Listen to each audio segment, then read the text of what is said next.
il y a déjà dans la discussion des questions. euh, Oui, alors attends, j'ai vu M. Brochard qui a posé une oui. question sur Bonjour Frédéric. l'estimation des dimensions avec les bras. Oh, il y en a beaucoup de questions. Je pense que tu les Oui, as regardées. oui, oui. Oui, voilà, quelle dimension apparente à bout de bras, ouais. À propos je pense, du dirigeable. Ah, du dirigeable. Ah Du oui, C'était dirigeable, du énorme. porte-avions. énorme, Ouais, ouais. énorme, énorme. C'était énorme. En fait, il n'aurait pas pu avec ses bras, hein, Non. parce que c'était très très proche de lui. C'était à très basse altitude. À 30 mètres, oui. Donc, et un engin énorme. Et donc, en fait, L'engin couvrait déjà encore sa maison, que l'avant de l'engin était déjà au-dessus du village. 300 mètres de long, soit 40 de haut.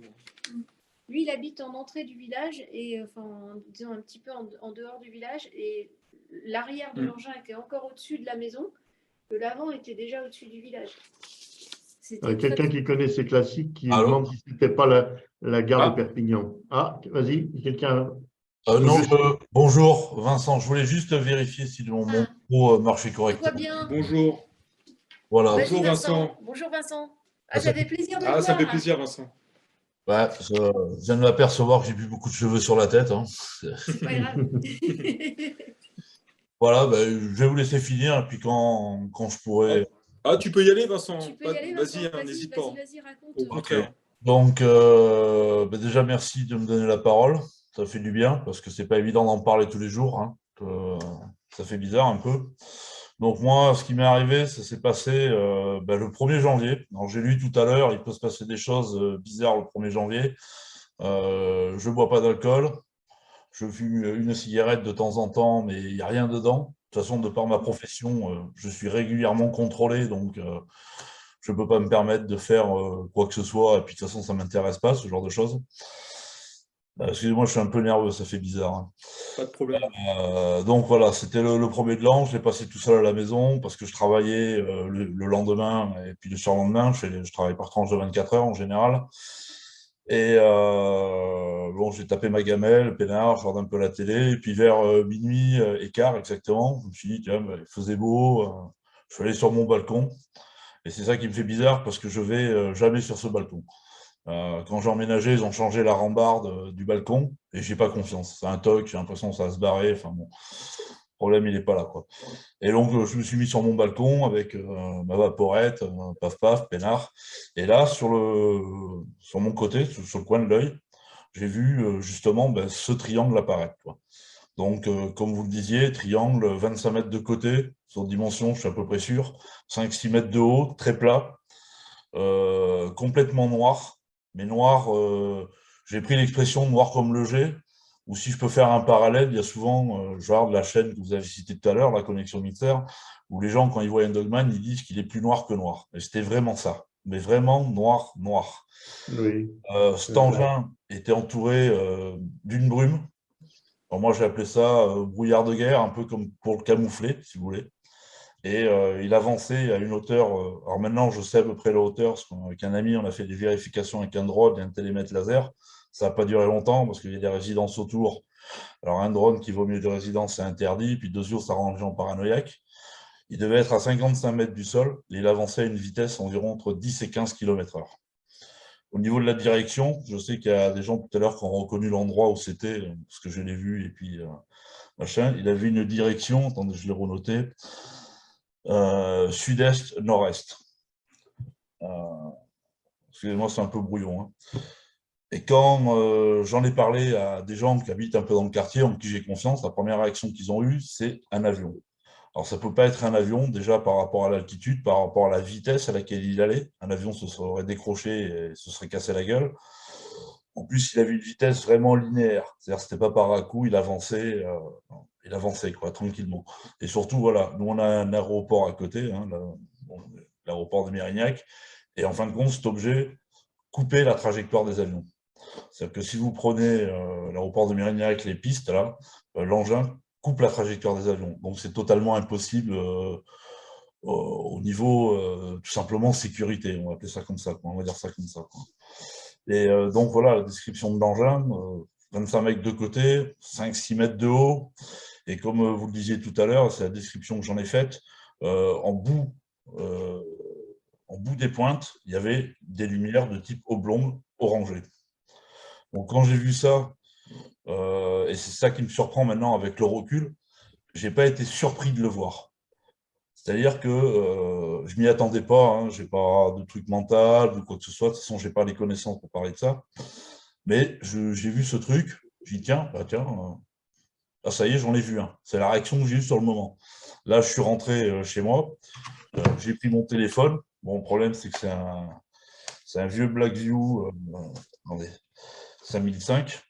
C'est un truc qui a plusieurs années, qui ne fonctionne pas très bien parce que ce n'est pas le genre de truc qui m'intéresse. Et en même temps, j'ai pris la lampe à laquelle je travaille, c'est ce modèle-là. C'est une Olight 3X Warrior d'une puissance de 3500 lumens. Donc quelque chose qui dégage bien et qui vous fait un faisceau jusqu'à 600 mètres sans problème. Donc j'ai éclairé cet engin et en fin de compte, j'ai eu l'impression, et c'est ce qui s'est passé, que j'éclairais pas l'engin et que la lumière était absorbée. C'est-à-dire que j'ai une ligne d'armes à 500 mètres de chez moi, je les éclaire, j'ai un faisceau net. Là, cet engin m'est passé à 150 mètres maximum. Comme je vous dis, on a fait des essais avec un drone après. Même si le drone est plus petit et que ça peut rendre les distances plus aléatoires hein, au niveau de la sensation, on va dire, je n'ai pas éclairé l'engin. Voilà, la lumière a été bouffée par cette espèce de brouillard qu'il y avait autour et qui devait, pas 5 mètres d'épaisseur, vous voyez. Il n'y avait pas de traînée derrière. Donc, ça ne venait pas d'un moteur, d'un réacteur ou de quoi que ce soit, quoi. Et ensuite, l'engin, il a continué son truc, son petit bonhomme de chemin, si je peux me permettre, ou son martien de chemin, hein, si on veut jouer comme ça. Et j'allais lui mettre un peu l'humour. Et puis après, il est parti, quoi. Et au début de l'observation, j'ai regardé ma montre. Il était minuit 15, fin d'observation, minuit 18. Alors peut-être, comme je disais, fin de minuit 15, début de minuit 18. Et puis voilà, quoi. C'est après, j'ai eu un contre-coup de cette observation, quoi. Et moi, je suis là pour comprendre ce que c'est, ce que j'ai vu, quoi. J'ai une certaine habitude du matériel technologique employé par les armées en général, on va dire ça comme ça.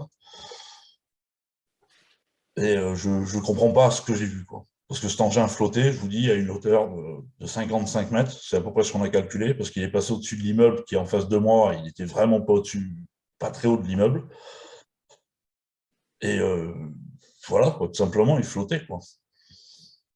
Et comme je vous dis, ce qui me fait très bizarre, c'est que je ne vais jamais sur ce balcon. Je ne vais jamais appuyer sur cette rambarde. Ça m'arrive jamais. Et là, ce jour-là, j'y suis allé, quoi, tout simplement, quoi. Et j'ai vu ce truc passer, quoi. Ensuite, quelques temps après, ce qui s'est passé, ça devait être courant février. Alors, je ne suis pas quelqu'un de peureux ou de spécialement impressionnable, hein.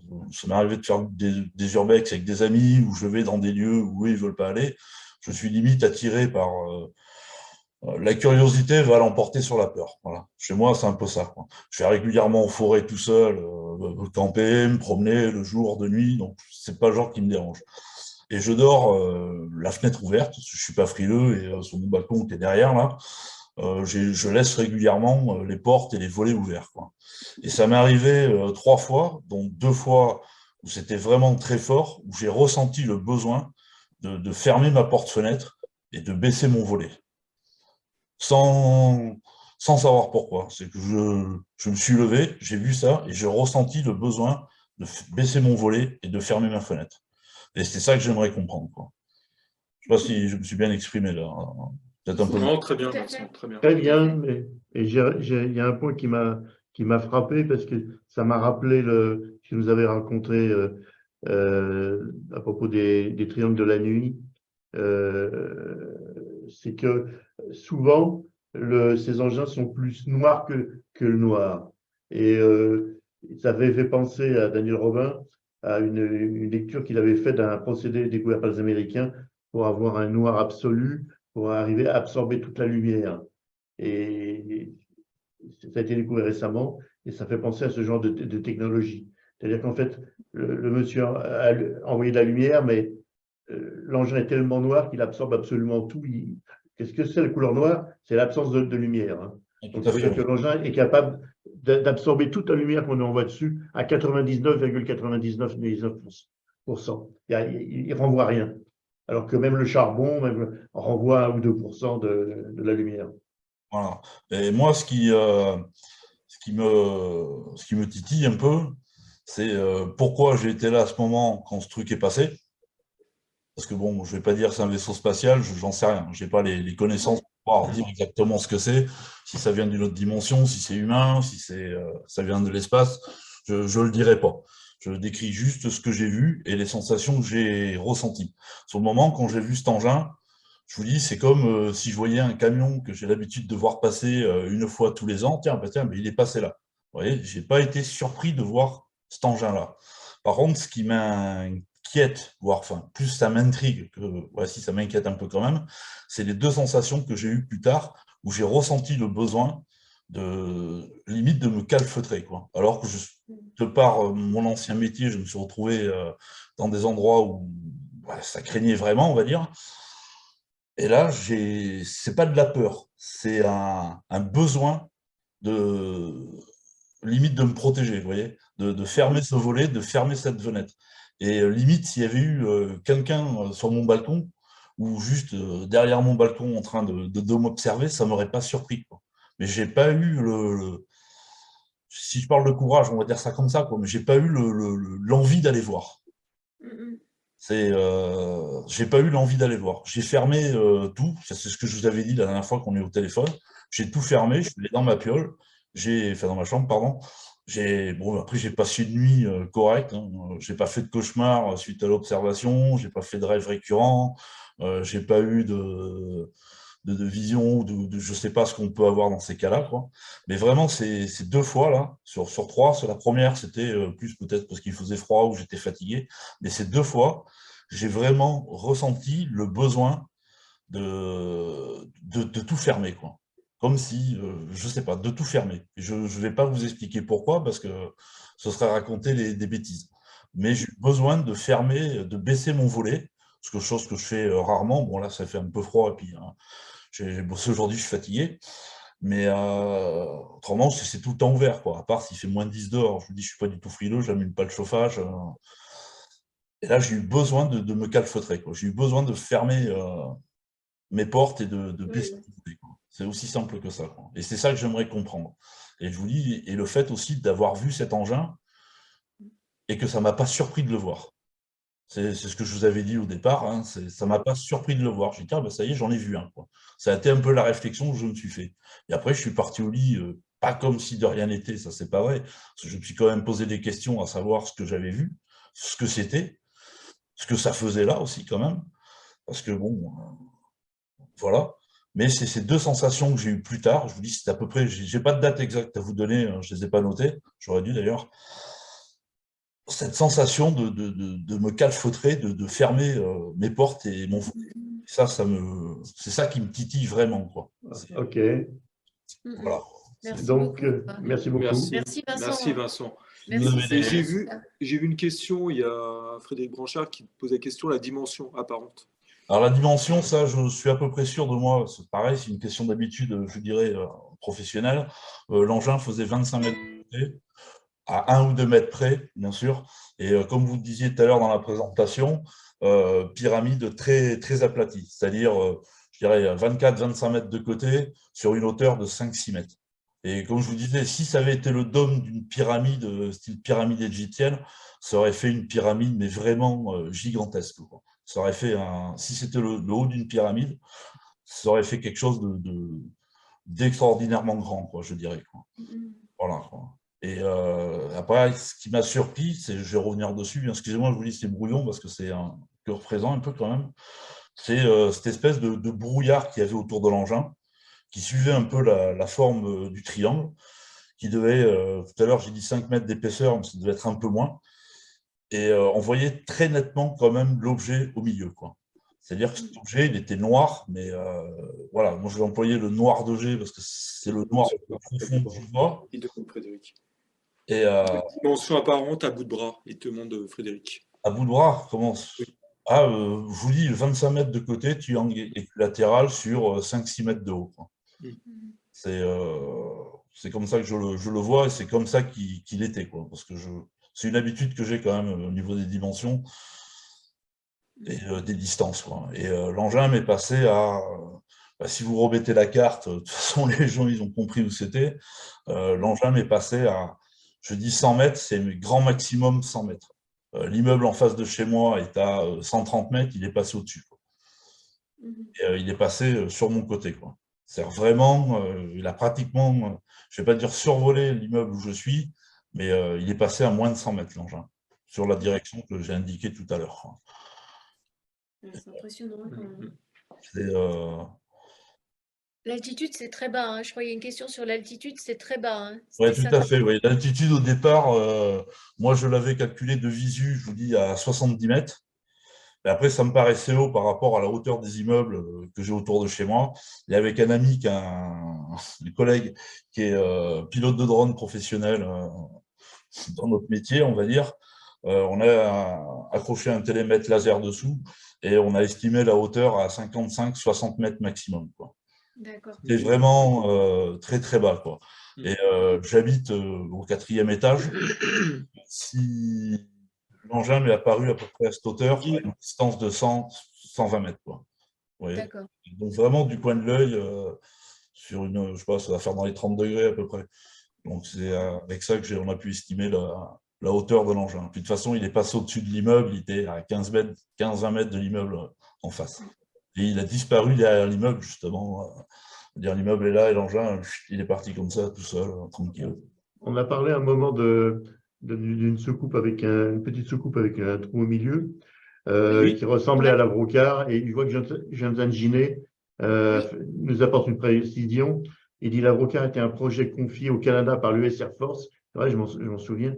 Un échec complet, tout à fait. La Brocard avait 2 copies en plexiglas. Voilà, donc ça ne peut pas. Non.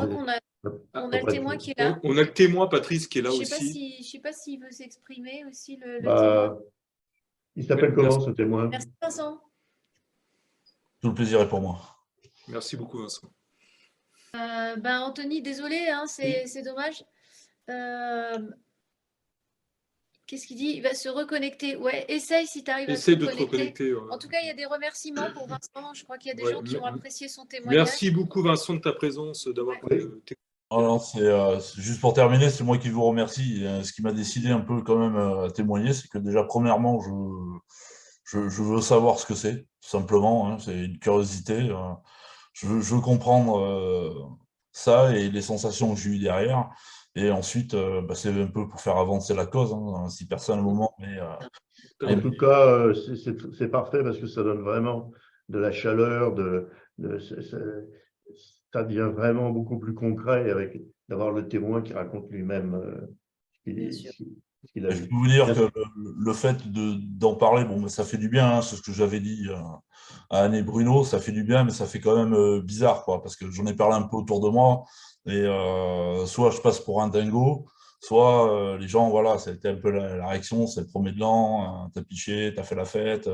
Non, pas du tout, quoi. Non, pas du tout. Je sais très bien ce que j'ai vu, je sais très bien à quelle heure, et ça, on peut pas me l'enlever, quoi. Alors après, ce que c'est, comme je vous dis, hein, je n'ai pas les connaissances ni les compétences pour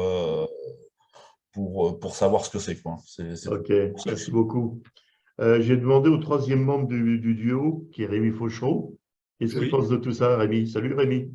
C'est un cas intéressant. Hein. Je suis tout à fait d'accord que c'est pas sous prétexte que c'était le 1er janvier qu'il faut prendre il n'a rien à gagner. pour quelque chose de farfelu. Au contraire, c'est d'ailleurs des cas qu'on a déjà un peu vus avec la vague belge, ces fameux triangles avec un feu rouge en dessous, etc. Et puis des lumières au sommet. C'est pareil, on les a pris un peu pour des dingos en Belgique, justement à cause de la fameuse photo qui après, on a appris que c'était c'est un montage. Mais il y a quand même eu des observations qui sont bien réelles. Donc, c'est très intéressant comme cas. Moi, je trouve que Bruno et Anne ont bien fait d'en parler. Vince a bien fait d'en parler aussi en tant que témoin.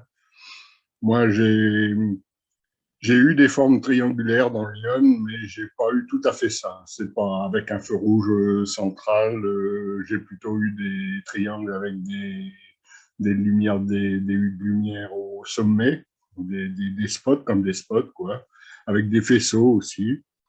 Mais j'ai pas eu tout à fait la même chose. Mais on tourne quand même toujours autour d'une forme triangulaire, et puis soit des spots au sommet, soit des lumières rouges au centre, etc. Donc c'est à prendre au sérieux et à classer, je pense, dans le phénomène ovni. Merci. Merci Rémi. Jonathan, tu peux peut-être démarrer ton micro. Oui, merci. Oui, pardon. Bonjour à tous. Je voulais remercier Anne et Bruno pour leur conférence vraiment très intéressante. Et je trouve. Vous m'entendez là? Vous m'entendez bien? Oui, Très bien. très bien. Ouais. Bonjour. Et franchement, Merci beaucoup. chapeau à vous parce qu'aujourd'hui, il y a peu de gens qui font ça en France. Il y a OVNI Anjou, mais dans la région parisienne, il n'y a pas grand monde. Et j'ai beaucoup aimé ces témoignages dont vous avez parlé. Alors moi, je veux juste apporter un petit apport. J'ai connu un militaire qui faisait partie d'un commando. Alors celui-là, il témoignera jamais en public, mais tout ce que je peux vous dire, c'est qu'il a pu, avec ses militaires, toucher un triangle. Il s'est retrouvé face à ce phénomène. Alors là, c'était pas à 10 mètres, c'était à 2 mètres 2 à peu près. Et il m'a dit que ça ressemblait, la structure, il y avait des plaques sombres, assemblées sans rivet. Et quand il a touché, on aurait dit de la peau. Il disait, on aurait dit de quelque chose de vivant. C'était une expérience assez extraordinaire. Il a dû rendre compte à sa hiérarchie avec ses hommes.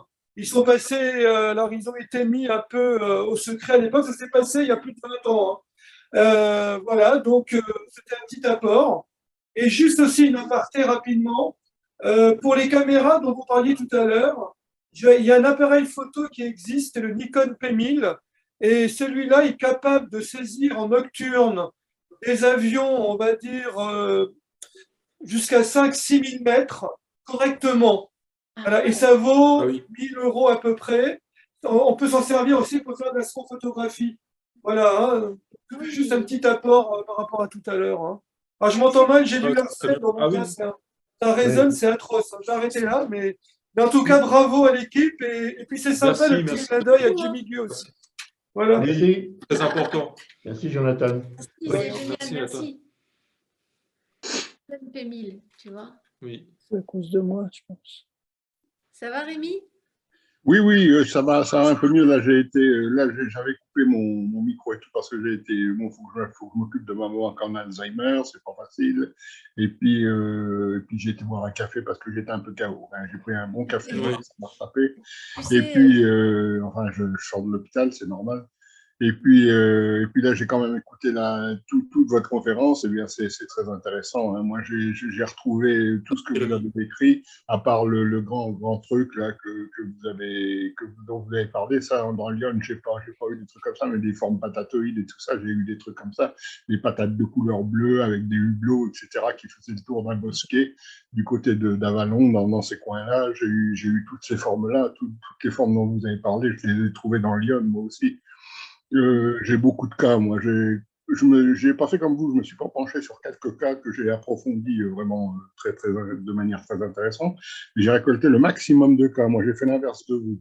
Le maximum de cas pour voir un peu, pour essayer de faire une statistique que j'ai toujours pas faite d'ailleurs sur le département de Lyon, parce qu'à chaque fois que je veux me lancer là-dedans, eh ben, il m'arrive un incident, soit j'ai pas le temps, et puis ça reste en plan, quoi. Mais si on faisait une statistique, maintenant j'ai plus de 350 cas sur Lyon depuis les années 1940 à peu près dans ces eaux-là. Et ce serait intéressant, même si on dit qu'il y a peut-être 10 cas qui sont des cas qui sont limites, qui peuvent être des méprises, qu'on les retire des 300 cas, il en reste quand même pas mal. Et donc, ce serait intéressant, à partir quand on a un chiffre comme ça de cas, de faire des statistiques intéressantes sur les formes, sur les couleurs, sur les heures d'apparition, les jours d'apparition, l'année, tout, etc. Mais ça n'a pas encore été fait. Voilà, j'ai même pas encore eu le temps de faire une carte complète. Gilles Thomas m'avait aidé à la faire sur le département de Lyon, mais elle n'est pas complète. Mais il est bien chargé, le département de Lyon, je vous dis, depuis les années 1940. Voilà. Ok. Je crois que Anthony a récupéré son micro. Oui, il va peut-être pouvoir parler, Anthony, s'il peut. Vas-y, Oui, Anthony, on vous t'écoute. m'entendez? Très Oui, bien. on t'entend, Anthony. Ah, Merci. bonsoir Merci à de ta tous. Bonsoir, Salut. Anthony. Bonsoir Bruno, ça va? Ça va bien? Ça va, ça va. Bon, bonsoir Anne. Oui, alors, ben, en fait, oui, vous avez oublié aussi la deuxième observation avec Oui, l'accélération. C'est vrai qu'il n'y a oui. pas trop, il y a pas trop d'infos, il n'y a pas de photos. Bah, enfin, si, j'ai pris 2, 3 photos, mais ça rend pas grand-chose. Et pas de vidéo non plus, parce que du coup, à ce moment-là, bah, c'est à ce moment-là où ça va accélérer. Et puis, celle-là, c'est la plus impressionnante, c'est la plus incroyable, quoi. Franchement, puis j'étais pas tout seul, j'étais avec 2 chefs d'équipe, 2 autres collègues, mais qui n'ont pas vu l'accélération. Et comment dire, c'était bah, la même année que le dernier, en fait, c'était en 2020. Donc, Anthony, Oui, c'est bien en Seine-et-Marne, c'est ça, hein? oui, c'est ça, oui, oui. Ouais, ok. Et à chaque fois, c'était au même endroit, à mon travail. Donc, ce qui est assez bizarre. La toute première fois, c'était en 2012. En fait, moi, je venais de finir mon travail, donc du coup, je prends ma voiture. Donc, j'habite en fait juste à côté. Il y a la zone industrielle. Du coup, je suis à 2 kilomètres. Du coup, je prends ma voiture, je fais le tour de la route. Puis au loin, je voyais la petite lumière rouge et tout. Et puis, comme j'habite entre Orly et Roissy, je me suis dit, c'est un avion en train de décoller. On les voit régulièrement. Et du coup, mais j'avais ressenti un peu une sensation un peu de lourdeur, quoi, comme un orage. J'ai regardé autour de moi, comme s'il se passait un truc bizarre. Et puis au final, non, le ciel était normal, bien dégagé. Et puis arrivé en ville, je suis arrivé devant le premier pâté de maison. Et puis là, je me retrouve carrément en dessous de l'objet. Et du coup, c'est là où je remarque que l'objet, en fait, bah, c'était un espèce une espèce de soucoupe, forme en soucoupe, avec un gros trou au milieu. On voyait bien à travers, je voyais les étoiles à travers. Et avec plein de petites lumières rouges autour, il y en avait entre 8 et 10, une petite dizaine. Et bien, bien distinct, bien tout autour, quoi. Et quand j'ai vu ça, bah, je me suis arrêté sur le bas-côté et j'ai ouvert ma fenêtre, j'ai pris mon téléphone, j'ai commencé à vouloir filmer. Après, je suis sorti de la voiture, j'avais oublié d'enlever la ceinture, d'enlever la ceinture en regardant l'objet parce que je le lâchais pas des yeux. Et du coup, bah, je le voyais juste au-dessus du pâté de maison. C'était à peu près, franchement, moi j'estime, après c'est une estimation, je pense que c'était à peu près une bonne cinquantaine de mètres d'altitude, pas plus de 100 mètres en tout cas. Je le voyais très bien. S'il y avait une marque dessus, je l'aurais vu. Ça avait l'air d'être aspect métallique, grisâtre. Et quand je me suis arrêté pour le filmer, après, à ce moment-là, bah, il est parti tout doucement. Il est parti en direction du sud. Du coup, ce que j'ai fait quand je finis de filmer, en fait, bah, j'ai rangé mon téléphone. Je me suis décidé en quelques secondes. J'ai repris ma voiture et c'est carrément, je l'ai suivi. Du coup, je l'ai suivi sur 2 kilomètres. Et ensuite, bah, je me suis tapé un feu rouge. Il y avait des pâtés de maison qui me gâchaient un peu la vue. Du coup, après, j'ai fait le tour. Et après, bah, je l'ai plus aperçu dans le ciel. Du coup, j'ai pas vu comment il a disparu, quoi que ce soit. Et j'ai appelé le GEPAN, je crois le lendemain. Ils m'ont rappelé parce que j'avais laissé un message sur le répondeur. Ils m'ont rappelé tout de suite en me demandant toutes les informations possibles. Donc, les quelques photos, la vidéo. Ils m'ont demandé tous les détails possibles. Je leur ai dit, ouais, ça ressemble à une espèce de gros drone. Et avec toutes les informations qu'ils avaient, ils me disaient que non, un drone comme ça existe pas trop, quoi. C'était assez gros. Enfin, en tout cas, c'était un petit objet. Ça faisait quoi, pas plus de 2, 3 mètres. Je dirais plus 2 mètres d'envergure, de diamètre, quoi. 2 mètres de diamètre. Donc, c'était pas très, très gros, mais bon, quand même assez trop gros pour être un drone, quoi. Et ça faisait aucun bruit. Ça, c'est la question qu'ils m'avaient posée. Moi, ça m'avait pas tilté au départ. Et ils m'ont demandé s'il y avait du bruit, une odeur. J'ai pas senti d'odeur particulière. Et par contre, ça, c'est sûr, il y avait aucun bruit. D'ailleurs, sur la vidéo, on peut l'entendre, il y a aucun son. Le son n'est pas coupé. On entend bien le bruit de la ceinture sur la portière. Et du coup, donc, ils ont pris toutes les informations. Après, ils voulaient enquêter sur le cas. Ça les a intéressés. Et ils m'ont demandé même si j'avais d'autres photos et d'autres vidéos. J'ai dit non. Et du coup, ils m'ont demandé d'aller en gendarmerie pour faire un procès verbal. Et chose que j'ai refusée à l'époque parce que ils ont insisté. J'ai dit non. Vous imaginez, je vais arriver dans une gendarmerie, je vais leur dire j'ai vu une soucoupe au-dessus de au-dessus de ma ville. Voilà, quoi, j'avais pas envie de passer pour je sais pas quoi. Ils m'ont dit qu'ils prenaient le cas très au sérieux, etc. Ils ont un peu insisté et bon, je suis resté sur ma position. Ensuite, j'ai retrouvé un cas, ça c'est des années plus tard, hein, parce que quand j'ai fait enfin 8 ans plus tard, donc en 2020, après cette affaire-là, j'y ai pu repenser, quoi. Et en 2020, 1er avril 2020, il était 21h05, ça c'est ma deuxième observation. Je sors de mon entreprise pour fumer une cigarette, je rejoins deux chefs d'équipe qui, eux, ne fument pas. Ils étaient juste sortis comme ça pour prendre une petite pause. Et on regarde, on a la vue vers le sud, donc on avait l'ouest à notre droite et l'est à notre gauche. Du coup, d'un coup, on voit une espèce de grosse boule orange qui avançait tout doucement dans le ciel, de l'ouest vers l'est.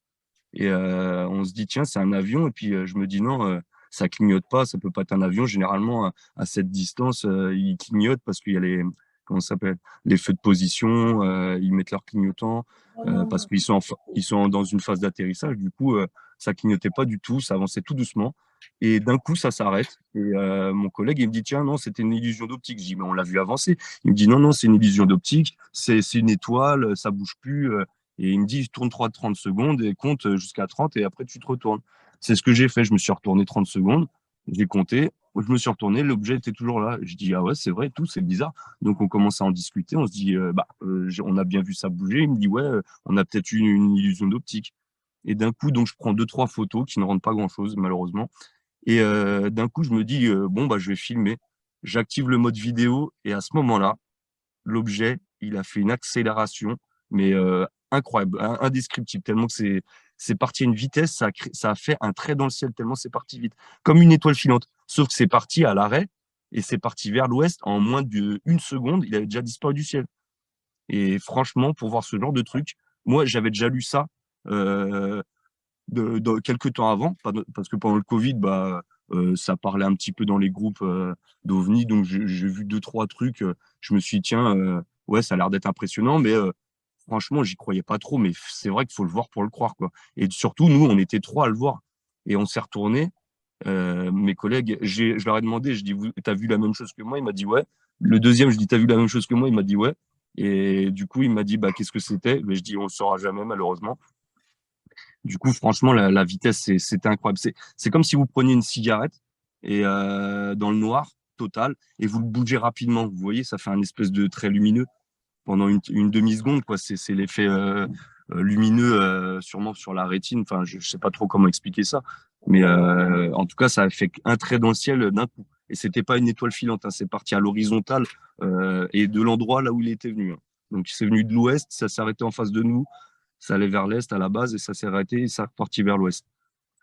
Et du coup, comment dire, après, du coup, un des deux chefs, il est devenu formateur. Il m'en reparle de temps en temps. Il m'a dit, tu te souviens ce qu'on a vu? Qu'est-ce que c'était? Tout. Je dis, je sais pas du tout. Eux, ils s'intéressent pas du tout aux ovnis. Moi, je m'y intéresse un petit peu vu que maintenant j'en ai vu. Enfin, alors, je veux juste revenir sur le premier. C'est vrai que, comme on en avait parlé, ça ressemblait visuellement à 90% à l'Avrocar, de façon visuelle, quoi. Quand je vois l'Avrocar en photo sur Internet, c'est quasiment ce que j'ai vu, sauf qu'il faudrait lui mettre des lumières rouges et enlever l'hélice centrale. Et ça serait l'objet que j'ai vu. Enfin, en tout cas, ça ressemble visuellement. Je dis pas que c'est l'Avrocar, mais en tout cas, ça ressemble beaucoup. Et je me suis même dit à cette époque-là, pour le premier, je me suis dit, c'est ça un ovni, parce que ça ressemble quand même à un truc bien humain, quoi. Quand on voit l'Avrocar, on voit que c'est pas un objet incroyable, c'est pas une soucoupe avec des effets spéciaux. D'ailleurs, les lumières, elles avaient rien de spécial, quoi. C'était des lumières rouges autour, mais bon, ça ressemblait à un truc humain. C'est pour ça que moi, ma première idée, c'était un drone. Après, même, il est un peu balèze comme drone, mais bon. C'est possible parce qu'il y a eu des drones comme ça. On a essayé tout un tas de sortes de drones, de formes de drones, et je sais qu'il y a eu des drones en forme de couronne comme ça. D'accord. Ouais. Mais Ouais, bon, bon. ça ne veut pas dire que c'est un drone, hein, mais Non, c'est clair, mais en tout cas, moi, c'est ce que j'ai pensé de façon rationnelle, même devant le GEPAN. Voilà, je savais pas trop comment aborder le sujet. Ils ont bien vu que j'étais pas là à dire ouais, c'est des ovnis, c'est des extraterrestres. On dit ovnis parce que c'est le nom vulgaire. Voilà, maintenant on les appelle les pans. Bon, voilà, comme on veut, quoi. Moi, je dis toujours ovni parce que voilà, enfin, j'ai 42 ans, donc voilà, j'ai toujours utilisé le terme ovni. Par exemple, quand je voyais des films ou trucs comme ça, bon. Donc, du coup, voilà, pour la deuxième observation, ça, c'était le plus incroyable. Je répète, c'est faut le voir pour le croire. franchement, c'est incroyable, quoi. Et heureusement que j'ai pas été ça. D'ailleurs, un des chefs, il a avoué, on était en train d'en rigoler dans le bureau avec mes collègues, eux, ils ne croyaient pas. Enfin, ils me croyaient pas moi, j'en parlais, ils me croyaient pas, ils se moquaient de moi. Et d'un coup, un des chefs qui était avec moi, il commence à se moquer un peu. Et je dis, mais tu te rappelles quand on a vu le truc qui est parti à toute vitesse et tout, il me dit, et il a baissé la tête et il me dit, ouais. Et puis les autres collègues, ils l'ont regardé, ils ont dit quoi, qu'est-ce que vous avez vu? Je dis, bah attends, il va te raconter. Du coup, c'est lui qui a raconté l'histoire. Et du coup, là, les collègues, là, ils m'ont pris au sérieux parce que ce chef-là, voilà, c'est pas du genre à s'intéresser aux ovnis ou trucs comme ça, même l'autre d'ailleurs. Et du coup, ce chef-là, quand il a raconté l'histoire, à la fin de l'histoire, il a dit de toute façon, si j'avais été tout seul, j'en aurais jamais parlé à personne, à qui que ce soit. Et il m'a dit, et je me serais auto-persuadé que c'était une hallucination. Parce que c'est vrai que quand on est tout seul, on peut se poser la question. Nous, on était en plein travail, on n'a pas bu d'alcool, on n'a pas pris de drogue, on n'a pas fait n'importe quoi. On peut parler de fatigue si on veut, mais nous, on travaille le soir, on est habitué. Ok, non, mais il peut y avoir plein de choses, méprise et compagnie, mais le truc, il est parti à l'arrêt, on l'a observé, je vous dis, franchement, tout est pour tout, peut-être 2-3 minutes, en comptant les 30 secondes que j'ai compté, le temps qu'il s'arrête, etc., le temps que j'ai pris mon portable, que je sélectionne le mode photo, que j'ai pris quelques photos, après le mode vidéo, et c'est à ce moment-là où, quand j'ai cliqué sur le mode vidéo, j'ai commencé à le braquer, j'ai même pas eu le temps d'appuyer sur le clic vidéo, que l'objet, il est parti. À 3 secondes près, je l'avais dans la boîte, et là, j'aurais eu la preuve parce que j'avais le décor juste derrière. Je suis dans une zone industrielle, donc on voit, il y a les entreprises, il y a les arbres autour. On aurait vu, il était à basse altitude, donc j'aurais eu comment dire, le décor, l'environnement dans la vidéo, ce qui aurait fait que j'aurais pas bougé d'un poil et on aurait vu l'objet partir à toute vitesse, quoi. Et à 3 secondes près, j'avais cette preuve, parce que je l'appelle ça une preuve, parce que franchement, ce truc-là, voilà, c'est. Et du coup, bon, bah, je vais venir au troisième pour finir. En fait, bah, c'était au mois de novembre 2020, donc la même année. Je sors fumer une clope à 20h avec mon collègue. Du coup, moi, j'étais dans ma voiture, lui, il était à l'extérieur, il fumait dehors, moi, je fumais à la fenêtre ouverte.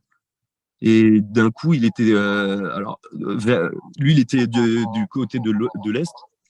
Et d'un coup, quand je le regarde, je vois une grosse boule rouge derrière lui au fond du parking, un peu en hauteur. Et je me suis dit, mais c'est quoi ce truc de fou? Alors, quand j'avais mon portable dans les mains, je commence à activer le mode vidéo. Il s'en souvient parce qu'il m'a dit, ouais, quand tu as ouvert la porte, tu m'as mis un gros coup de portière. Il était à côté. J'ai même pas fait gaffe. Donc, je lui mets un coup de portière. Je sors de la voiture. Je voyais l'objet. Il était au-dessus des arbres. Et je le pointe. Je commence à filmer. Le truc, il nous a foncé dessus, quoi. J'ai l'impression qu'il était à l'arrêt. Alors, je sais pas s'il bougeait au départ ou pas. Mais j'ai eu le temps de sortir quand même de la voiture et d'activer le mode vidéo. Et on voit bien l'objet, en fait, il passe juste au-dessus des arbres. Il se dirigeait vers l'ouest. Et quand il arrivait juste au-dessus de nos têtes, si on regarde bien la vidéo, en fait, je bougeais beaucoup, hein, évidemment, parce que lui, il arrivait vraiment droit sur nous. Et il a commencé à ralentir. Et après, il commençait comme à hésiter. Il avait fait des petits mouvements un petit peu, je sais pas, erratiques, comme on dit. Et puis d'un coup, bah, il s'est arrêté. Puis, enfin, il s'est pas totalement arrêté, mais il a totalement ralenti. Et d'un coup, il part vers le nord. Et il s'est installé en fin de vidéo, si vous voyez, bah, il s'installe au-dessus de l'entreprise, quoi. Enfin, il a été un peu derrière. Et après, on l'a vu partir au loin. Malheureusement, j'étais obligé d'arrêter la vidéo. J'ai repris quelques photos derrière. C'est des photos live, donc j'en ai pris, je sais plus, à peu près 7, 6, 7 à peu près. Je voulais avoir des photos. Je préférais avoir la vidéo, mais quand même, j'ai eu le réflexe de prendre quelques photos. Et ensuite, bah, j'ai repris une petite vidéo, mais elle dure 3-4 secondes. Et au final, on devait reprendre le travail avec mon collègue. Et donc, j'ai stoppé la dernière vidéo. Bon, ça sert à rien. Elle dure même pas 3-4 secondes. Il était déjà loin, l'objet. Et du coup, bah, on est reparti dans l'entreprise pour aller travailler. On en a parlé à 2-3 collègues. Et puis, bon, bah, ils ont halluciné. Par contre, j'ai d'autres collègues qui m'ont parlé d'observations aussi. Eux, ils en ont fait. Et il y en a un, il m'a dit, il a fait 2 observations. Et une en Turquie et une en France. Il est d'origine turque. Il est bientôt à la retraite, donc c'est pas quelqu'un qui fait ça, voilà. Hein. Et quand je lui ai demandé de me raconter, il a jamais voulu. Et quand je lui ai dit pourquoi t'as peur du ridicule, etc., il m'a dit ouais, c'est ça. Et moi, je lui ai raconté mes histoires, mes observations pour l'encourager à me raconter, etc. Je lui ai dit ouais, je te promets, ça reste entre nous, etc. Il a jamais voulu. Il m'a écouté pour mes observations, mais il a jamais voulu me dire ce qu'il a vu, ni l'une ni l'autre. Donc, et un autre chef, pareil, m'a dit ouais, j'ai déjà vu un grand triangle. Il m'a déjà raconté ça en quelques phrases, un triangle géant. Il m'a dit qu'il avait fait 2 observations. Pourtant, c'est pas quelqu'un. Il fume pas, il boit pas, il est musulman, il il s'intéresse pas spécialement aux ovnis, quoi. On avait abordé le sujet parce qu'un jour, on regardait les étoiles comme ça, et d'un coup, il m'a parlé de choses bizarres. Donc, et je lui ai dit, t'as vu des trucs bizarres? Il me dit, ouais, ouais. Donc, c'est marrant parce que petit à petit, j'en discute parfois avec quelques collègues qui sont un peu ouverts sur le sujet. Donc, voilà. Bah, merci beaucoup. Et ça prouve quand même qu'il y a beaucoup plus d'observations. Voilà, il reste encore un tabou, hein, pour ne pas en parler. Ouais. Mais c'est le travail de l'investigation d'arriver à débloquer ça, si c'est possible. Excusez-moi de vous couper, vous avez vu là sur TF1 le petit reportage qu'ils ont fait sur les États-Unis, là, et puis le membre du Pentagone, et puis qui s'adressait aux... Ah oui, oui, j'ai vu. C'est Kirkpatrick. Vous avez vu ça, hein? Oui, oui, j'ai on vu. est revenu aux années 60, quoi. Oui, oui, des années 60, oui, tout à fait. Ouais. Hein, or qu'il y avait, on pensait qu'il allait y avoir un début de divulgation quelque temps avant, quoi. Et puis on est revenu. Oui, c'est complètement hallucinant. Eh oui. Je peux dire, je Oui. voulais parler à Anthony, le témoin, s'il vous plaît. Oui. C'était juste pour dire, pour l'observation de l'avocat, entre guillemets, Oui. il y a un détail que j'ai retenu, alors je ne sais pas si j'ai bien compris. Vous avez dit que l'objet, enfin le phénomène a disparu extrêmement rapidement, c'est ça? Non, c'est pas celui-là. Ça, c'était ma première observation de La l'avocat. première. Et l'accélération fulgurante avec la boule orange, ça, c'est ma deuxième observation. C'est 8 ans après. D'accord. C'est ça, C'était en précision. Ouais. D'accord. Pardon, Ouais. j'avais pas bien. Non, l'Avrocar, en fait, je l'ai suivi sur 2 kilomètres après que j'ai arrêté. C'était sur la première vidéo. Donc, j'ai arrêté de filmer, j'ai repris ma voiture et j'ai refait le chemin inverse. Du coup, je suis repassé devant le travail. Ah oui, petit détail aussi, j'en ai discuté 1 ou 2 ans après avec des collègues par hasard. Et ils étaient 3 à être au travail et à me dire qu'ils ont vu un objet rouge passer à basse altitude. Et quand je leur ai dit à peu près la date, enfin, moi, je leur ai donné la date, il m'a dit, ouais, c'est vers ces eaux-là, à l'heure prévue, etc., quoi. Et du coup, cet objet-là, en fait, je l'ai perdu de vue sur les 2 kilomètres. En fait, j'arrivais dans la ville voisine et je me suis tapé un feu rouge et il y avait quelques pâtés de maison autour. Donc, du coup, j'ai attendu les 30 secondes du feu rouge. J'ai traversé et arrivé là où je voyais vraiment bien. Il y avait la vue dégagée et je l'apercevais plus dans le ciel. Et mes collègues m'ont dit que eux, quand ils l'ont vu passer à côté du travail, ils ont vu que ça accélérait progressivement, mais ça n'allait pas très vite. D'accord. Merci beaucoup. Merci. Ouais, de rien. L'observation en tout, elle a duré quasiment 10 minutes en comptant sur les 2 kilomètres où je l'ai suivi. Et, à peu près. Anthony, tu nous avais dit qu'il y a une antenne pas très loin de ton travail. Ouais, il y a une antenne SNCF, ouais. Alors du coup, en fait, je me suis demandé, en fait, voilà, pour la 3e observation, je me suis posé la question, qu'est-ce que cette boule rouge, elle faisait au fond du parking, à cet endroit-là, au-dessus des arbres, juste derrière mon parking, quoi. Du coup, qu'est-ce que j'ai fait, comme c'était en pleine nuit, quelques jours après, en fait, je sais plus si c'est le lendemain ou... Bref, quelques jours après, comme j'arrive à 17h, il fait encore jour. Du coup, je me suis décidé à aller jusqu'au bout. D'ailleurs, on avait été ensemble. Et d'ailleurs, il y a la voie ferrée juste derrière, il y a quoi, 200 mètres. Et en fait, avant la voie ferrée, voilà, j'ai remarqué qu'il y avait une grosse antenne SNCF.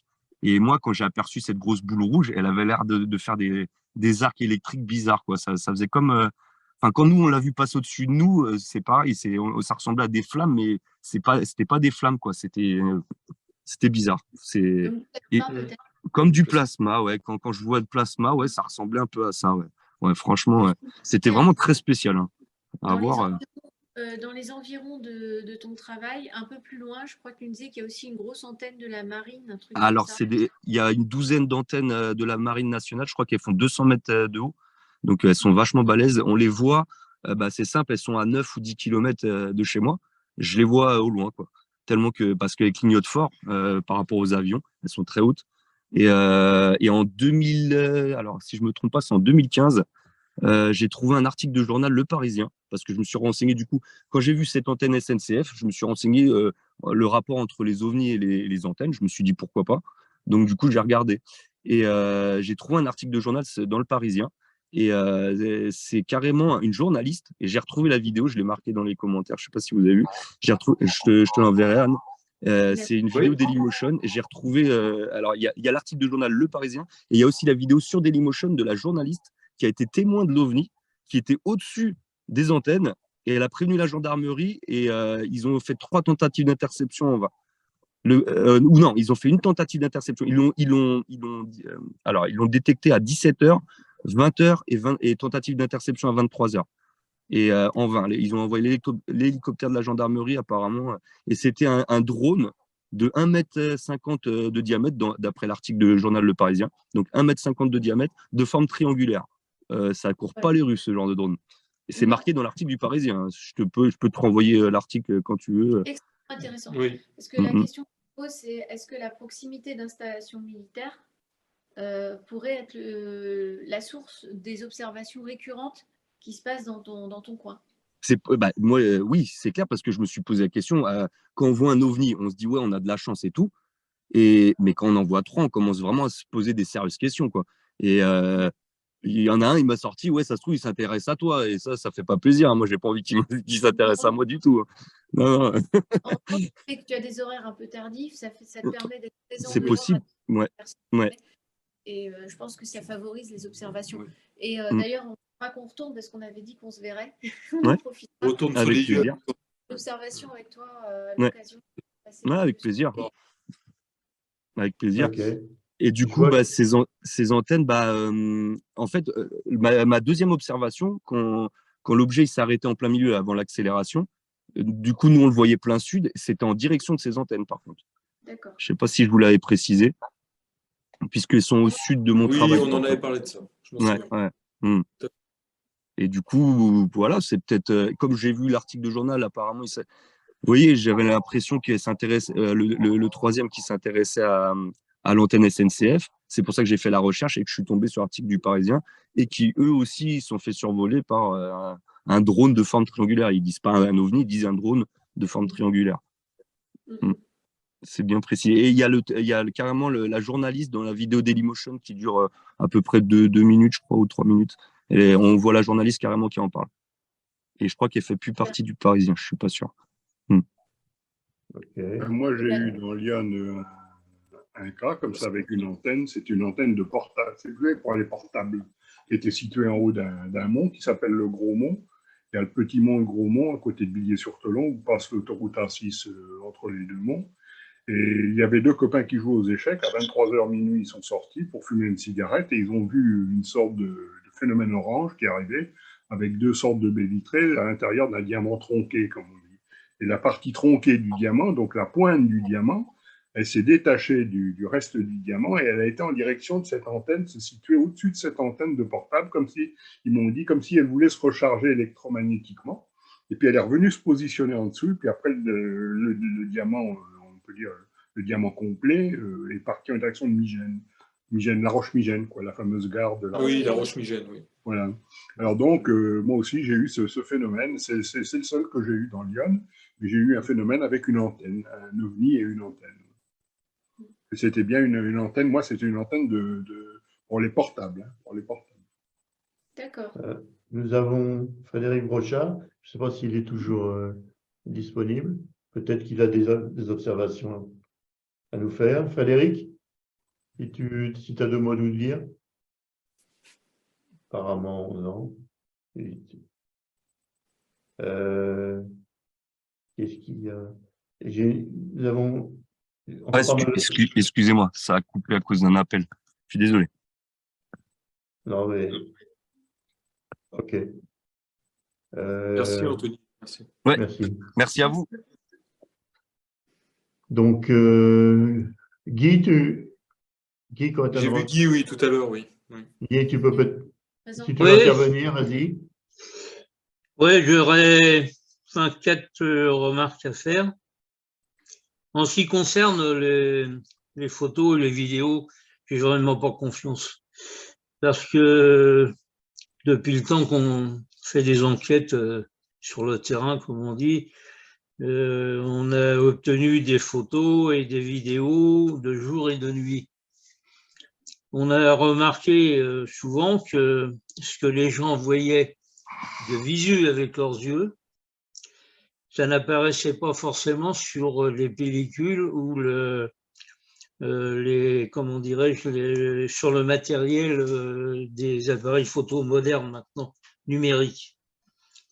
On a constaté aussi que alors d'une part, il est préférable de prendre ses photos et ses vidéos sur des trépieds. Pourquoi? Parce qu'on tremble et les 3/4 des gens font des zooms.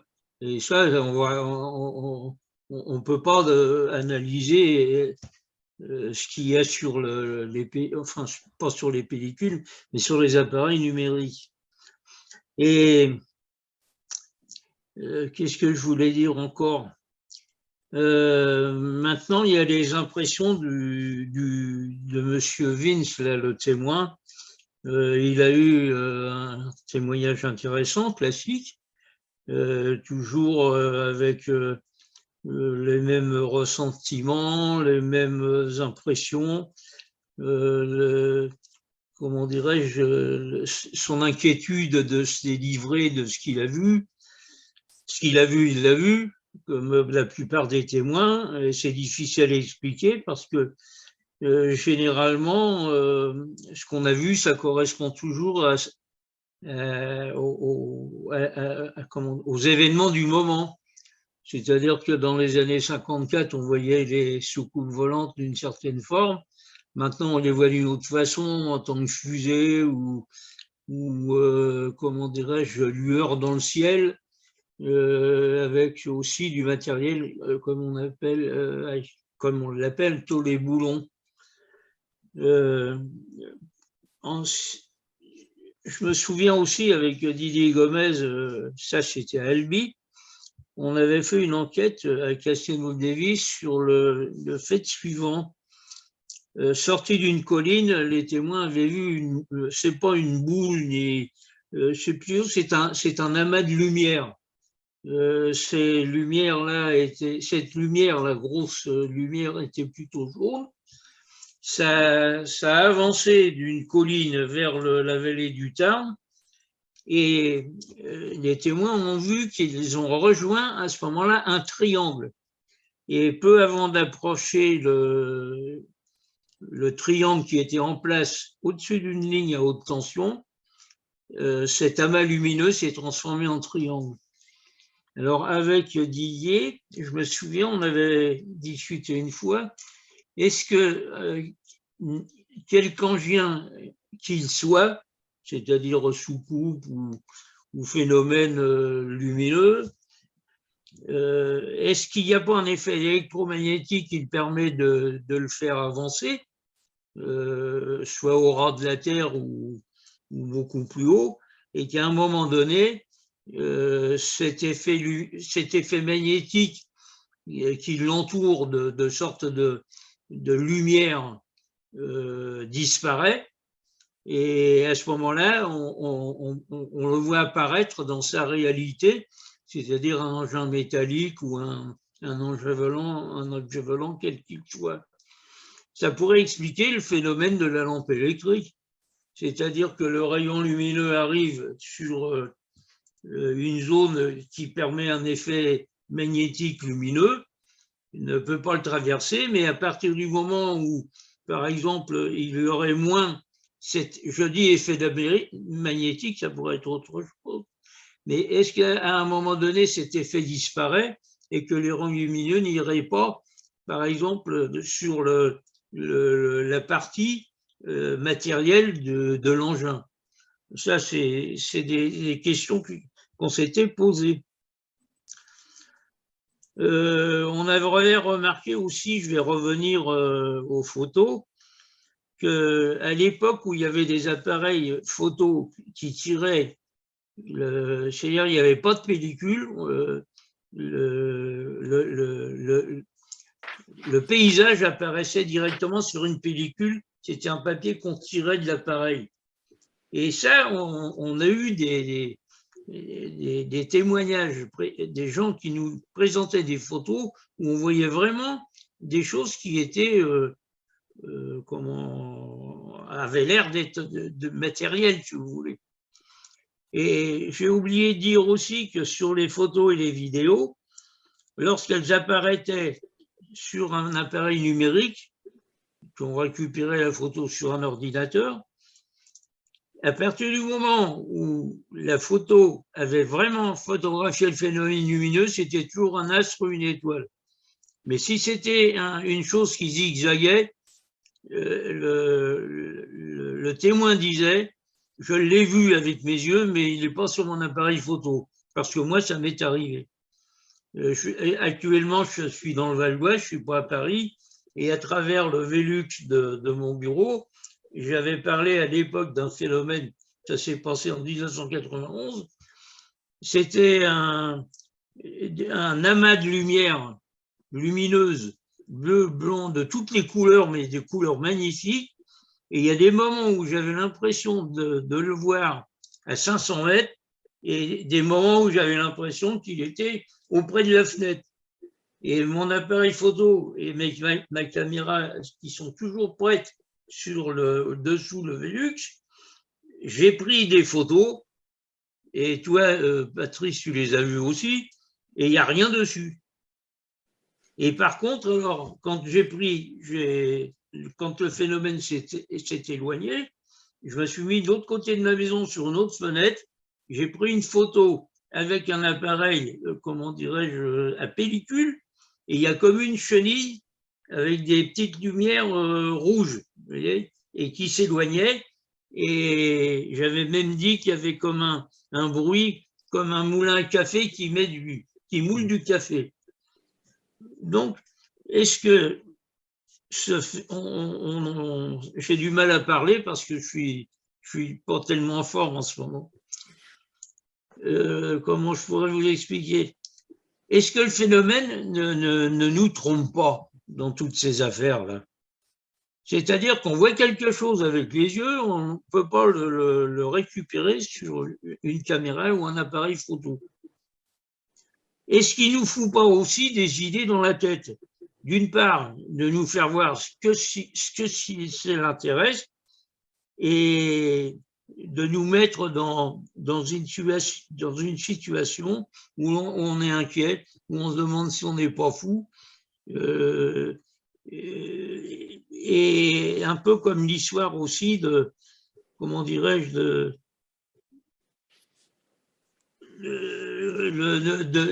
nous mettre dans la tête ce que l'on croit voir, un phénomène aérien de l'époque, puisqu'il y a eu une époque où on ne voyait aussi que des ballons dirigeables. Voilà, j'arrête parce que je ne suis pas bien en ce moment.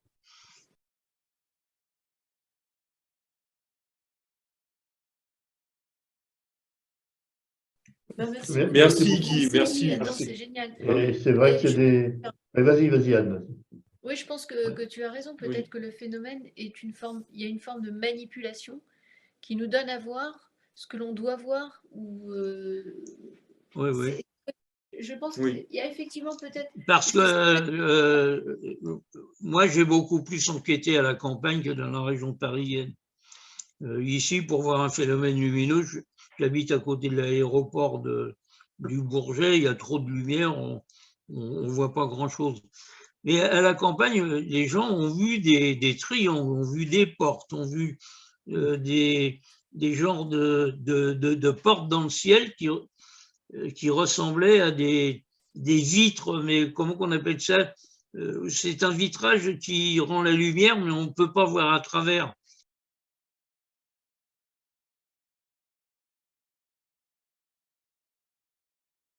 Et sur la région d'Albi, quand un engin va dans une direction, il va toujours dans la même direction, à l'endroit où les gens ont vu ces espèces de portes. D'ailleurs, c'était l'amas de lumière jaune qui a rejoint, en se transformant en triangle, allait dans la direction que je viens de dire, quoi. Au-dessus, dans une région au sud-est d'Albi. C'est très intéressant. Ah oui. Oui. Ça mérite même qu'on aille y faire un tour. Ah oui. On va y voir, tout à fait. Ouais. Alors maintenant, bon, les gens voient des engins divers. Alors là, je parle de l'Aveyron, je parle plus du Tarn. Toutes les enquêtes qu'on a faites dans le Tarn, ce sont des enfin, nous, on appelle ça des boules, parce que les gens ont vu pour la plupart des boules de 1 mètre translucides comme une perle, mais ce qu'ils voyaient aussi dans la campagne de loin et dans le ciel, c'est plutôt, c'est un cercle, on ne sait pas si c'est une boule. Parce que, imaginons un tuyau plein. Si vous le voyez de côté, c'est un rectangle parfait, ou un carré, si c'est un carré, mais si vous le voyez de face, c'est un rond. Bah oui. Donc c'est un cercle, c'est pas une boule. Exact. Oui, Voilà. complètement. Mais les boules, oui, ça fait penser à l'affaire de Roro, les grosses boules. Bah, c'est exactement ça, parce que d'ailleurs, nous autres, quand on a commencé, il y a eu une première enquête qui a été d'ailleurs faite par la garde et des gens de l'Aveyron. Ensuite, il y a eu une enquête qui a été faite par les mousquetaires. Et il y a eu différentes enquêtes, parce que dont moi j'en ai fait une, si vous voulez, par rapport à parce que j'avais un membre de ma famille à qui c'était arrivé d'avoir vu les boules. C'est un phénomène qui a duré longtemps, près de 6 mois. Ça n'a rien à voir avec l'histoire de Robert quand il s'en va invité par les extraterrestres. Ça n'a rien à voir. Comment je pourrais vous l'expliquer? Les gens, ce qu'ils voyaient, c'était des boules. Bon, d'accord, à un moment donné, elle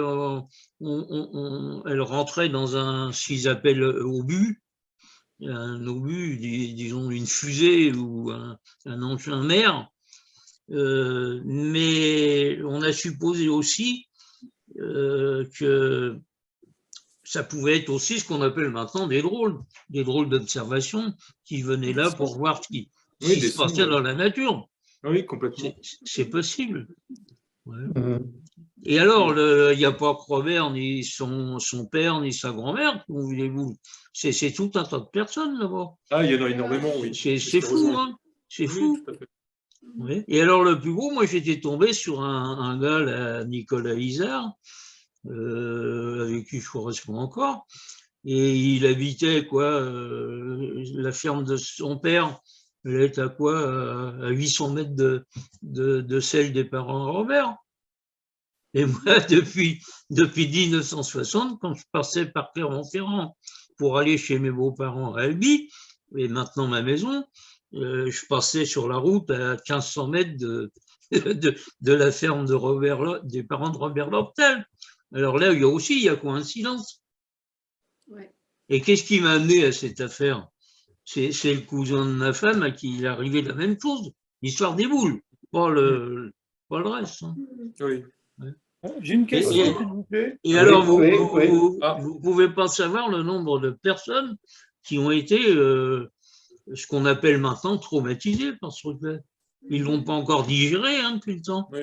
C'est quand même une histoire qui date de 1967. Ok. Il y a quelqu'un qui a une... Oui, c'était moi, j'avais une question à poser.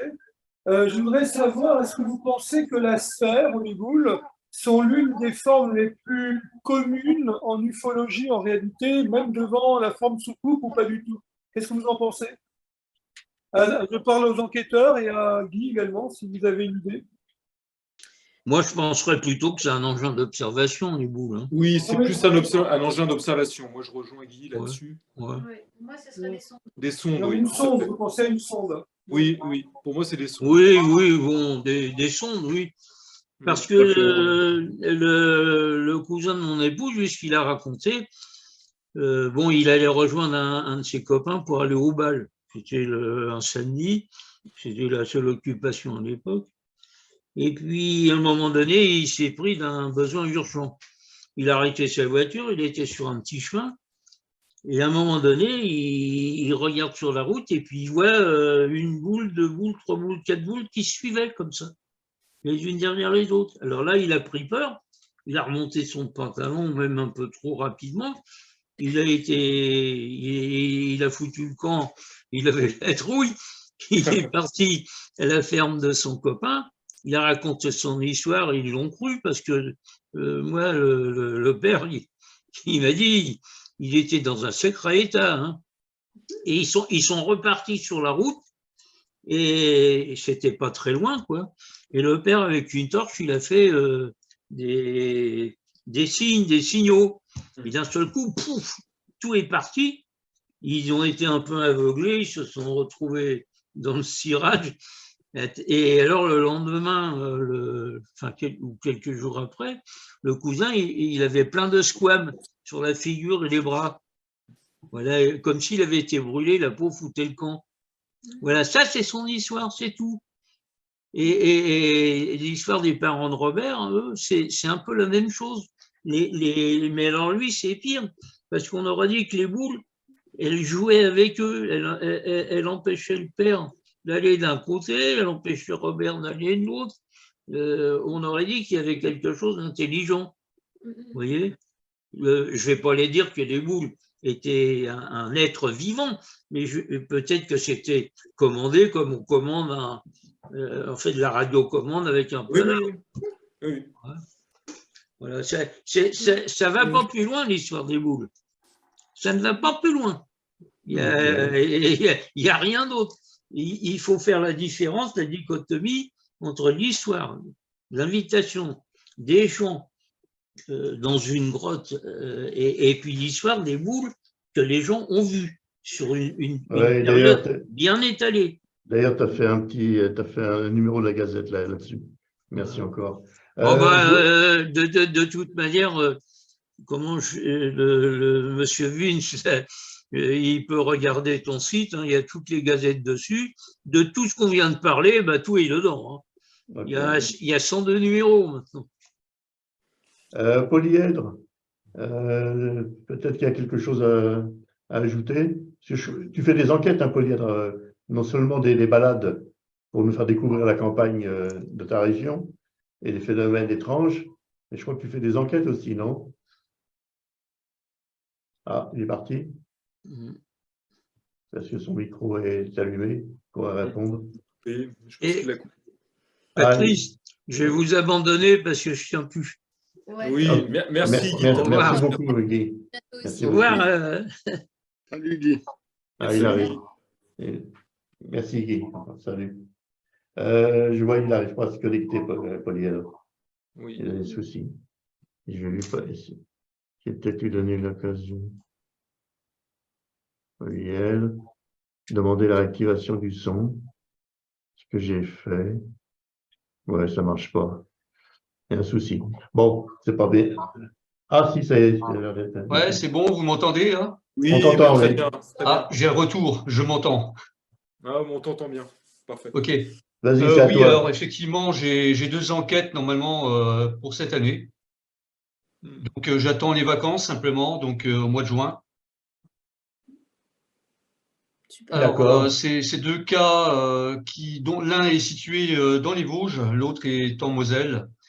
Donc il y en a un qui fait appel à une sorte de cube rouge qui est donc à même le sol, juste au-dessus d'un parking.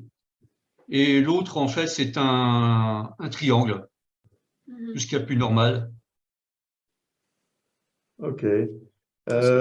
Tu connais d'autres enquêteurs dans ton coin? Il y a le CNEGU, mais je crois aussi, ils font des enquêtes encore, à ta connaissance? Alors, il y a des personnes du CNEGU, oui, qui sont toujours plus ou moins actives sur le secteur. Hein. Bon, maintenant, on connaît Patrice Seret, Francine Cordier, ils interviennent sur la région Est. Hein. Oui, ok, ce sont les intervenants. Mais enfin, je pensais à d'autres personnes éventuellement. Oui, alors effectivement, il y a une de mes connaissances qui, bon, elle a arrêté un petit peu, hein, mais était très active fut un temps. D'accord.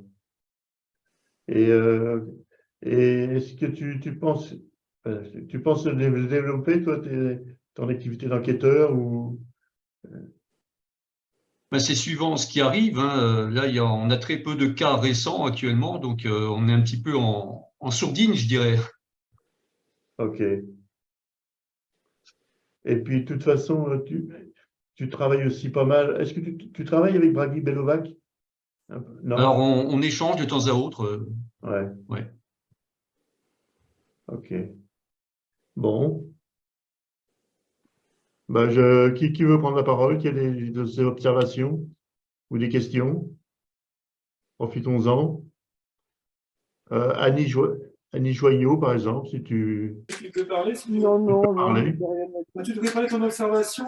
Ici. De quelle observation? L'observation que tu avais faite de la boule là, qui était passée devant la véranda, tu devrais leur expliquer.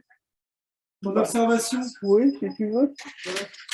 Bah oui, s'il te Alors, plaît. attends, comment je fais, moi? Je suis Bah, pas sauvée. Si, je suis très timide, moi. Déjà, on t'entend. Ah, c'est bon, là. Oui. M'entendez-vous? Oui, Très bien. Annie, on t'entend. Bien, alors il y a quelques années de ça, je ne pourrais pas dire précisément en quelle année, mais il était 23h30. Oui, c'est bon, Merci. là. Alors bon, je recommence depuis le début. Je t'en prie, Donc, vas-y. il était 23h30, j'avais très sommeil et je voulais aller me coucher. Allez savoir pourquoi, je passe devant la porte qui était fermée, qui accède à ma terrasse. Je me dis, tiens, j'aimerais bien voir un ovni. J'ouvre la porte, je regarde à travers la véranda et je vois passer au-dessus du cerisier. Enfin, quand je dis au-dessus du cerisier, ça veut dire que je vois une boule surgir à la gauche du cerisier et elle disparaît lorsqu'elle arrive à la droite. Mais c'était beaucoup plus loin que mon cerisier. Je ne pourrais pas dire exactement la distance, hein, c'était dans le ciel. Ça m'a semblé gros comme, bon, optiquement, un quart de lune. C'était rouge, ça vibrait très fort et ça laissait une trace subtile à l'arrière. C'est disparu comme c'est venu. Voilà. Et puis, il faut dire aussi une chose, c'est que nous avons une antenne militaire également à côté, puisque nous sommes à côté de la base du commandant Millet, du centre stratégique océanique, qui avait géré la flotte de sous-marins nucléaires. Hein. Elle a été démantelée il y a 3 mois. Bon, maintenant, c'est terminé. Mais à l'époque de l'observation d'Annie, il y avait encore cette base militaire en activité. Hein, ça, il faut quand même le dire aussi. Voilà. Ouais. Merci beaucoup. Merci, Annie. Merci. Merci. Bon. Un ange passe. Une soucoupe peut-être aussi. Non, ce que je voulais, Patrice, ce que je voulais insister pour conclure le live, les enquêtes sont très importantes. On a besoin d'enquêteurs. Il faut des nouvelles vocations, des gens qui puissent se lancer parce qu'il y a plein de nouveaux cas qui arrivent et il n'y a personne pour enquêter. Donc, il faudrait qu'il y ait un peu plus de monde. Moi, je peux donner un coup de main, comme je t'ai déjà dit. Oui, bah, tu es Avec le bienvenu, plaisir. Patrice. Il y en a besoin parce qu'il y a des cas en 2023, il y a encore des cas qui tombent. Là, on est encore en train d'enquêter. Voilà, on a encore des cas sur lesquels. À savoir que le phénomène OVNI est toujours actif. Hein. Ça, c'est pas que dans les anciennes années. Hein. Ok. Ça fait plaisir de l'entendre dire. Hein. Bravo. Oui, et ça, je tiens à le préciser. Hein. Ouais. Et nous, c'est des cas récents. On a des cas anciens, Voilà. mais on n'a pas que des cas anciens. Voilà. On a des cas de 2020, 2022, 2023. Même qui continuent à se J'ai poser. une question. Pardon, vas-y, Jonathan. Oh, pardon, je ne veux pas interrompre, monsieur. Non, vas-y, Jonathan. Rapidement, j'ai entendu vous travaillez avec le SO également. Oui. J'ai juste une petite interrogation. Vous avez donc appelé votre groupe Guy un petit peu en hommage à Jimmy Gueux. Or, Oui. j'ai cru comprendre qu'au SO, il y a quand même des sceptiques, voire des gros sceptiques. Hein. Je pense à Jacques Scorno, notamment. Comment est-ce qu'au SO, on accepte des gens plus ouverts, donc, ou est-ce qu'il faut, Alors, ce qu'il faut savoir, montrer qu'au une croix SO, blanche voilà. il y a une grande diversité au SO. D'accord, c'est ça que je veux savoir. C'est ça, il y a énormément de diversité. Chacun a son avis sur le phénomène OVNI. D'accord. On a le droit d'être membre du SO. En fait, le SO, c'est les archives. Ça n'a rien à voir avec les enquêtes et tout. C'est complètement différent. Nous, c'est les archives conservées. Après, vous avez des avis, des opinions très différentes. Ouais, Là, tu as Patrice raison. peut confirmer. Oui, on en a déjà parlé avec Jonathan, mais il a raison de. Mais je demandais des précisions. De demander des précisions, tu as entièrement raison. Il y a, mon avis, je n'ai pas Merci forcément. beaucoup. Hein, merci. Ouais. Je confirme ce que je t'ai déjà dit. Moi, par exemple, je me placerais comme croyant rationnel, si on veut, si tu veux. Oui. Bruno aussi, Anne aussi. Bah, si on devait me mettre, je serais plutôt croyant que sceptique. Voilà, si on est dans une catégorie. Mais il y a des gens il y a des gens du MUFON France aussi, par exemple, qui croient à la réalité du phénomène. Et puis, il y a des gens qui sont sceptiques, mais pas fanatiques. Et puis, il y en a un ou deux qui sont assez, assez, Oui. assez enfoncés dans la masse, on va dire. Oui, il y a une grande diversité au Sceaux. Hein, Ouais, donc, Mais on fait très attention de ne pas rentrer dans des polémiques, de ne pas en parler, parce que non. ça saboterait la très bonne ambiance qu'il y a au Sceaux, l'ambiance Oui, de oui. camaraderie. Tout le monde s'entend bien. Hein, les avis sont différents. Le Sceaux, c'est surtout les archives, on est d'accord. Donc, Oui, c'est c'est archives pour ufologiques. sauvegarder les archives. D'accord. Ouais. Oui, tout à fait, je confirme. Très récemment, j'ai récupéré les archives, pas tout à fait tout seul, je me suis fait aider de Gilles Durand, les archives de Georges Metz. Et aujourd'hui, j'ai encore travaillé dessus. J'ai récupéré l'annuaire de Georges Metz, un bouquin épais comme ça, des centaines de pages. Je suis en train de les photocopier et d'en faire un fichier et qui sera mis dans la base de données du Sceaux. Enfin, je vais quand même vérifier qu'il n'y a pas des éléments personnels ou qui puissent porter ombrage à quelqu'un avant de le mettre en ligne, mais normalement, ça va se faire. Voilà. Moi, j'avais fait une remarque quand même. Dans mon département, là, depuis le Covid, c'est marrant, ça coïncide. J'avais remarqué qu'il y avait de moins en moins de témoignages. Moi, je recevais de moins en moins de témoignages. Je me demandais pas s'il y avait quand même une période où les gens avaient la tête ailleurs. Ah, bien sûr. Oui, oui, oui. Et puis avec le confinement, bah, ils sortaient moins. Oui. Et après, il y a eu la guerre en Ukraine, et puis il y a eu Oui, il y a beaucoup de problèmes problèmes. économiques et tout ça en France, etc. Mais je me demande si les gens n'ont pas en ce moment la tête un peu ailleurs, et puis ils regardent tout trop, ou même s'ils voient des phénomènes, ils n'en parlent pas trop, quoi, parce que c'est secondaire pour eux, finalement. Ah, mais tu sais, c'est une réaction normale. On peut très bien Ouais, se dire, tout ça, c'est des ça. tout ça, c'est des soucoupes volantes, c'est bien, mais les problèmes nationaux et internationaux, économiques ou même sur la société elle change à toute vitesse. Je me demande si ça joue pas quand même, ce phénomène-là. C'est peut-être une donnée qu'il faut. Mais néanmoins, il ne faut pas que nous, on se décourage pour autant. Ah non, c'est pas ce que je veux dire. C'est pas pour autant qu'on s'intéresse aux Non, moi ovnis. je suis toujours à l'écoute. D'ailleurs, je colle toujours mes affiches OVNI appel à témoins, etc. et tout. Ça, de ce côté-là, moi je me découragerai jamais. Bah, bravo. Mais complètement. Il faut continuer, il y a énormément de travail. Oui, il y a encore pour pouvoir élucider ce mystère total. Et nous, on rencontre les témoins, on a des témoins dignes de foi, ça on peut confirmer. Hein. Tout à fait. C'est une réalité, hein, phénomène OVNI. Et puis, à mon avis, il est là encore pendant longtemps. Oui, complètement. Et surtout qu'il y a beaucoup de gens qui parlent plus facilement maintenant qu'avant. Oui. Ils se confient plus facilement. Alors ça, c'est le bon point pour nous. Par contre, effectivement, quant à savoir un jour, moi, je suis un peu comme Guy Lothaire. Guy Lothaire disait, de mon vivant et de ton vivant, Patrice, on ne connaîtra jamais la vérité. Mais c'est pas grave. Il faut travailler pour le futur. Il faut travailler pour le futur, tout à fait. Nous, on fait ça pour le futur aussi. C'est pour ça qu'on publie aussi on les cas les plus porteurs d'informations pour qu'ils soient préservés et qu'on puisse y revenir un jour. Voilà. Alors j'ai entendu une question, tout à l'heure, il demandait est-ce que le Guy va faire un bouquin? On fera un bouquin. Quand on n'en sait rien, il faudra qu'on ait du temps. Oui, voilà, il nous faut du temps et quand on aura des enquêtes, voilà. Faut peut-être un peu plus d'enquête encore. Oui. Oui, voilà, il faut de la matière. Il faut de la matière, tout à fait. Déjà, on publie dans LDLN. Oui, ça c'est important. Ouais. Mais c'est très important, puis ça nous permet de laisser une trace. C'est surtout ça. Oui. Et je pense que là, on travaille sur un article qui va sortir, et on vient d'en sortir un dans le précédent LDLN, sur une affaire qu'on est en train de suivre. Ouais, il est là, votre article. Attends, je vais essayer de le retrouver. Bientôt.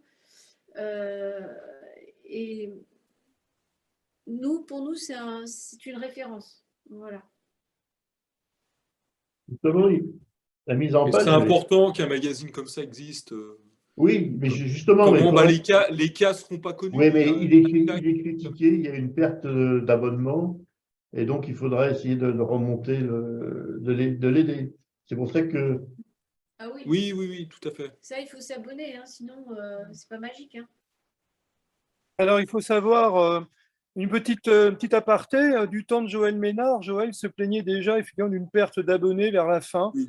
Voilà, parce qu'il avait l'impression que les gens n'étaient plus très intéressés. C'est pas ça, c'est pas exactement ça. C'est-à-dire, il y a des gens qui sont décédés.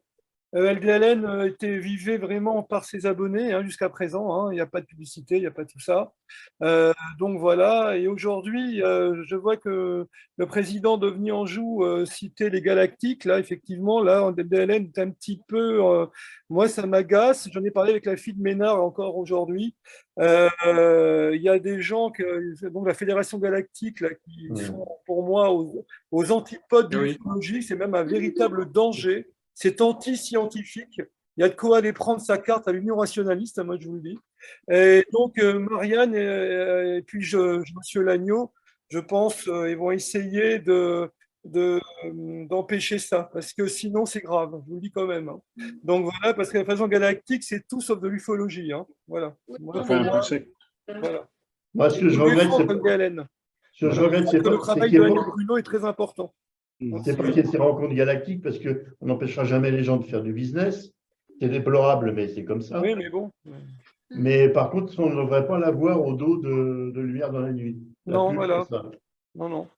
Ouais. C'est le mouvement Starseed. Et Starseed, c'est un petit peu aux franges de l'ufologie. C'est ce qu'on appelle le lunatic fringe aux États-Unis. Et franchement, ils essaient de s'implanter en France. Et quand vous voyez le discours de la nénette qui est là-dedans, c'est très proche de Raël. Hein. Je ne veux pas dire, mais on n'a pas besoin de ça en France. Quoi. Voilà. Pas trop, non. On est d'accord. Bon, non, c'est l'enquête de terrain, c'est ça. Ah oui, surtout. Ouais. Et écrire pour LDLN, effectivement, c'est très important pour soutenir la revue et mettre en minorité ces gens-là. Très important. Et faire un travail scientifique et un peu. Travail scientifique, soutenir les vrais témoins. C'est catastrophique. Oui. C'est au détriment même de nos témoins si des gens viennent n'importe quoi. Votre enquête est à quelle page c'est à la fin. C'est à la fin. C'est un peu confidentiel. Hein, c'est un peu. Il nous a mis un peu en. C'est un petit peu à la toute fin. Ouais, je crois que c'est ça. Ouais. Le cas de Vers-sur-Marne, voilà. Alors, le gros problème, je parle de mise en page, mais vous voyez, il n'y a aucun titre qui met en valeur les. Il y a un encadrement de Jean Librero, mais qui parle de ses affaires à lui. Et puis ensuite, on passe directement du cas. Moi, je trouve que c'est pas sympa. Ça aurait été mieux d'avoir un bandeau disant, voilà, des enquêtes du GIF. Oui, c'est un petit peu. Bah voilà. Après, c'est pas grave. Hein, l'essentiel, c'est que ça soit paru. Nous, on n'a pas d'égo non, là-dessus, non. Et de toute façon, on sera sur une autre chaîne bientôt. On va faire une émission spéciale sur Vers-sur-Marne. Dès que le prochain article sera paru, que tous les articles seront parus. On va faire une émission spéciale avec Bragi aussi sur ce cas-là. Oui. Voilà, donc on pourra avoir une diffusion plus large. Mais ce qui compte, c'est que ce soit paru dans LDLN pour que la mémoire soit préservée.